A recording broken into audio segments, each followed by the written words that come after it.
చాలామందికి ఏంటంటే తెలుసా అండి, ఈ ఇంటర్ప్రిట్ చేసేవాడు జ్ఞానాన్ని ఆలోచనలు ఆపేసి చాలా ఉండిపోవడమే అంతే, అదే అంటాడు.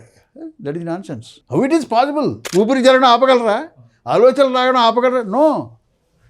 ఆలోచన అది యోగం అంటే ఒకటండి, అది ఒక స్థాయి, ఒక స్టేజ్. ఇప్పుడు కర్మ, భక్తి, యోగం అంటే చిత్తబుద్ధి నిరోధి అనే పతంజలి అంటే నిరోధం అంటే మీకు వాటిని ఈ జ్ఞానం తెలుసుకోవడం అర్హత వాటిని ఒక స్ట్రెంగ్త్ పెంచుదాం. చూసారా, దేనికైనా ఒక వస్తువుకి ముందు స్ట్రెంగ్త్ రావాలి, ఆ స్ట్రెంగ్త్ ఇస్తాయి అవి. కానీ అది అల్టిమేట్ కాదు.